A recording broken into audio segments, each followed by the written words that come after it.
Hello everyone. Last video में हमने देखा था कि हमारे चैप्टर के अंदर हमें एक्चुअली पढ़ना क्या क्या है।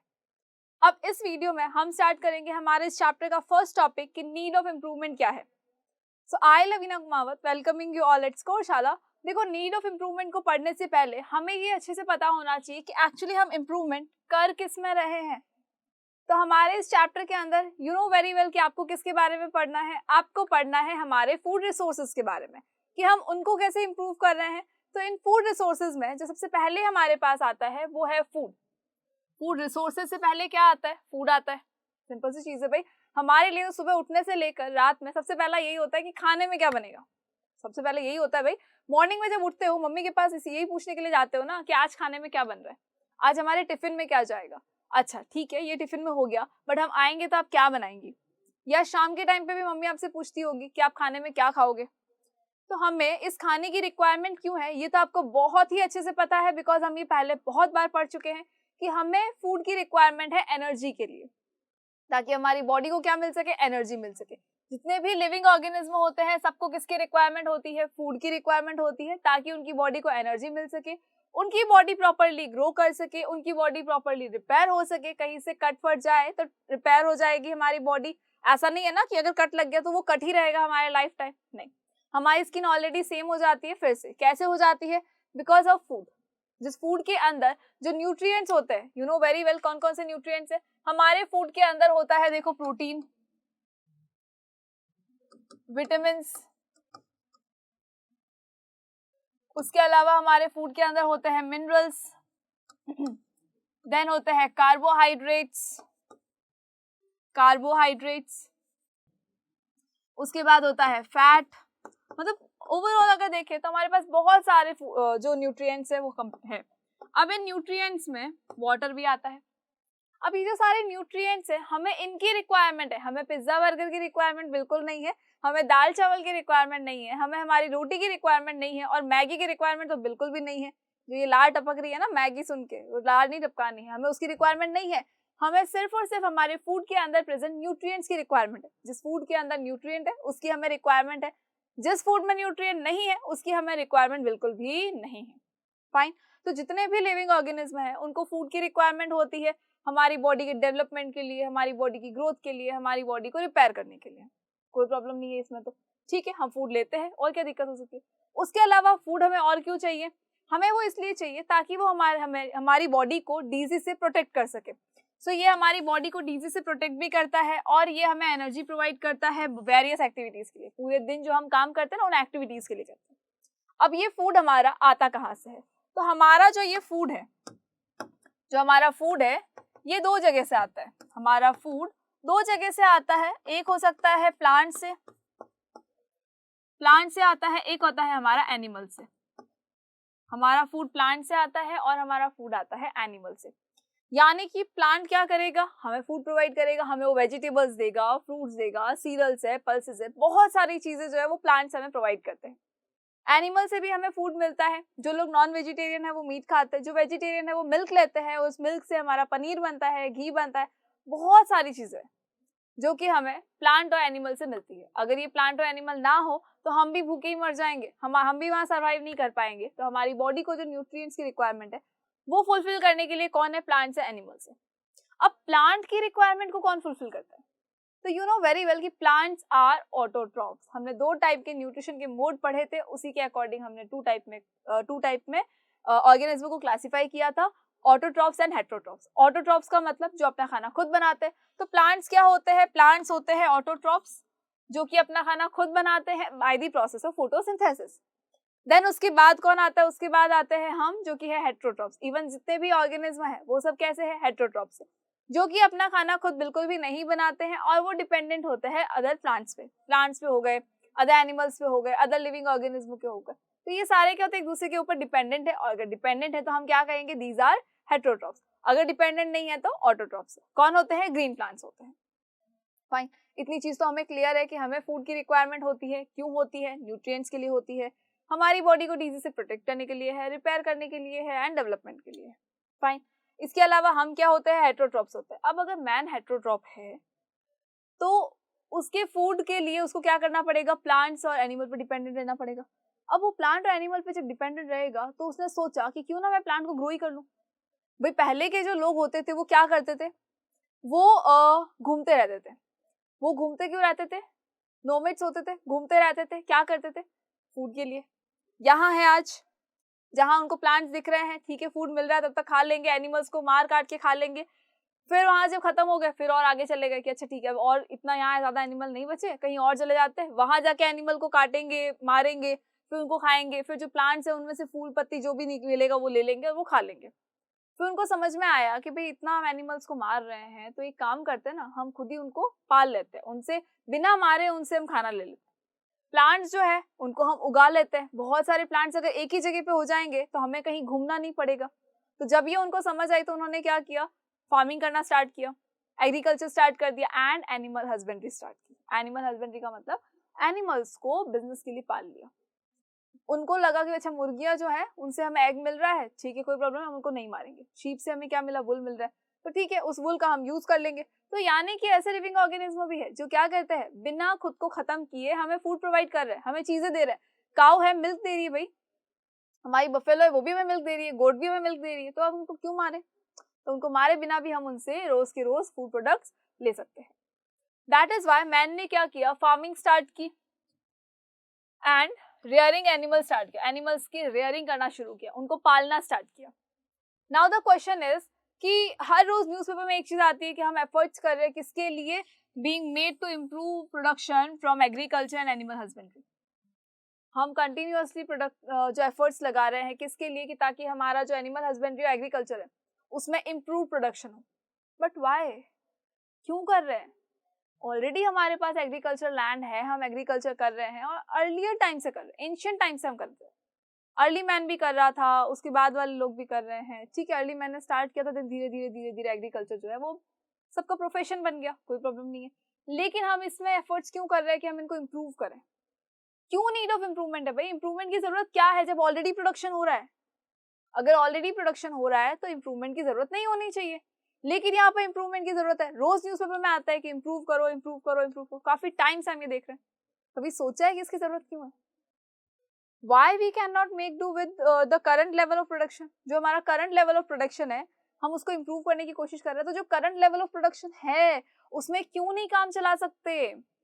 The problem is our population. Problem क्या है हमारी, population is the problem. Why population? Because जो हमारी country है, जो इंडिया है, वो बहुत ज्यादा पॉपुलस कंट्री है, उसके अंदर बहुत ज्यादा पॉपुलेशन है। हमारा नंबर अगर देखा जाए ना, बिलियंस ऑफ पीपल यहाँ रहते हैं, बिलियंस ऑफ पीपल इंडिया के अंदर रहते हैं। सोचो कितना ज्यादा बड़ा अमाउंट है ये। इतने सारे लोग अगर हमारे इंडिया के अंदर रह रहे हैं तो इतने सारे लोगों के फूड डिमांड को भी तो कंप्लीट करना पड़ेगा, फूड डिमांड को भी फुलफिल करना पड़ेगा। कैसे होगा, तो होगा ये कि हमने क्या किया, पहले हमारे पास जो लैंड था वो हमने इतना सा था लैंड हमारे पास, तो इसके अंदर जो पहले की पॉपुलेशन थी उसका फूड जो था वो हो रहा था, ऑलरेडी इसके अंदर प्रोड्यूस हो रहा था, तो कोई प्रॉब्लम नहीं थी। बट जैसे जैसे पॉपुलेशन बढ़ी तो हमने क्या किया, इसके आसपास में जो फॉरेस्ट थे, इसके आसपास में जितने भी फॉरेस्ट थे उन सबके हमने फॉरेस्ट के अंदर से हमने क्या किया, प्लांट्स को कट कर दिया, इनको भी कट कर दिया, इसको भी कट कर दिया, इनको भी कट कर दिया, और कट करके क्या किया, डिफॉरेस्टेशन किया। हमने क्या किया, डिफॉरेस्टेशन किया, और उस डिफॉरेस्टेशन से क्या हुआ, हमारा जो लैंड ये था, अब हमारा लैंड कितना हो गया, इतना हो गया। तो जब हमारी पॉपुलेशन डबल हो गई तब भी हमने क्या किया, लैंड को इंक्रीज किया और हमारा फूड प्रोडक्शन बढ़ गया, और जब फूड प्रोडक्शन बढ़ा तो सबकी डिमांड फुलफिल हो गई। बट द प्रॉब्लम इज कि हमारी पॉपुलेशन रुकी नहीं, कंटिन्यूअसली ग्रो कर रही है, और ग्रो हो गई हमारी पॉपुलेशन।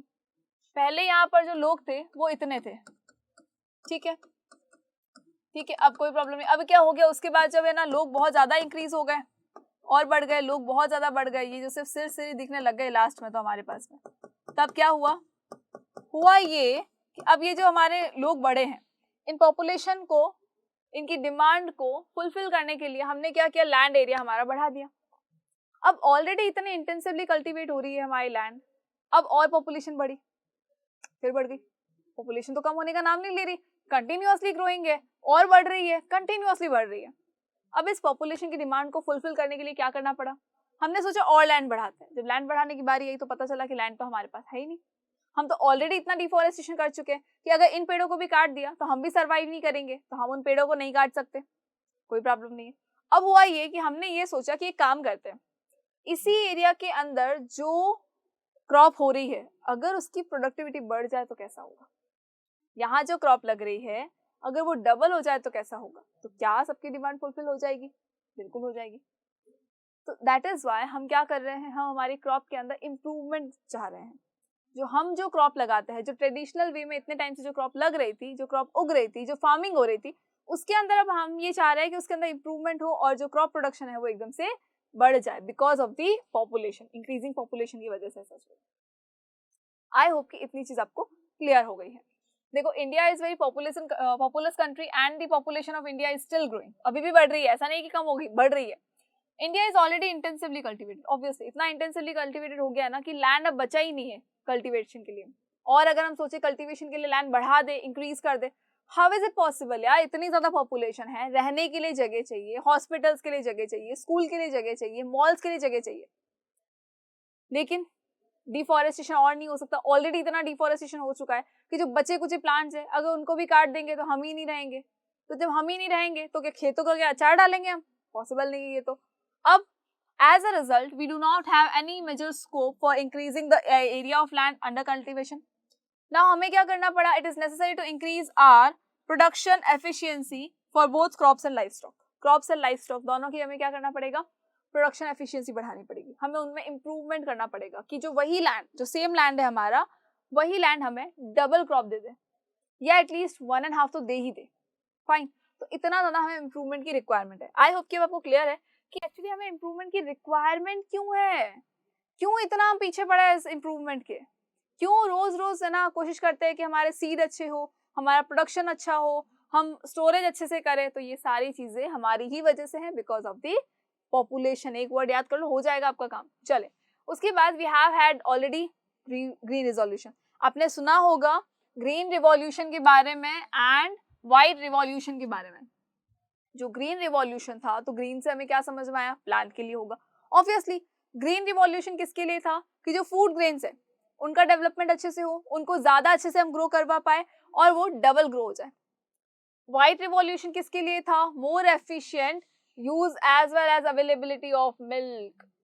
मिल्क की अवेलेबिलिटी बढ़ाने के लिए था, उसकी एफिशिएंसी बढ़ाने के लिए था। बट द प्रॉब्लम इज कि जो ग्रीन रिवॉल्यूशन और व्हाइट रिवॉल्यूशन हुआ था, increase the production of food grains और मिल्क, उसकी वजह से जो नेचुरल रिसोर्सेज थे उनको डैमेज होने लग गया। नेचुरल रिसोर्सेज कंटिन्यूअसली डैमेज हो रहे थे और उसकी कंटिन्यूअस डैमेज की वजह से एनवायरनमेंट को बहुत ही ज्यादा हार्म हो रहा था। तो हमने सोचा कि नेचुरल रिसोर्सेज को इतना ज्यादा हार्म हो रहा है, एनवायरनमेंट को इतना हार्म हो रहा है, तो एक काम करते हैं, इसको अभी स्टॉप करते हैं, कुछ और सोचते हैं, कुछ नया सोचते हैं, ऐसा कुछ सोचते हैं जो सस्टेनेबल डेवलपमेंट करे, यानी कि हम इम्प्रूवमेंट भी कर ले हमारी क्रॉप में और हमारे एनवायरनमेंट को कोई भी हार्म ना हो। एक्चुअली हमें इस चीज की रिक्वायरमेंट है। आज की डेट में अगर देखा जाए तो एक्चुअली हमें इस चीज की रिक्वायरमेंट है कि ऐसा इम्प्रूवमेंट हो कि हमारे यहाँ पर एनवायरनमेंट को कोई भी हार्म ना हो। Fine, so we have had the green revolution which contributed to increase food grains production. We have also had the white revolution which has led to better and more efficient use as well as availability of milk.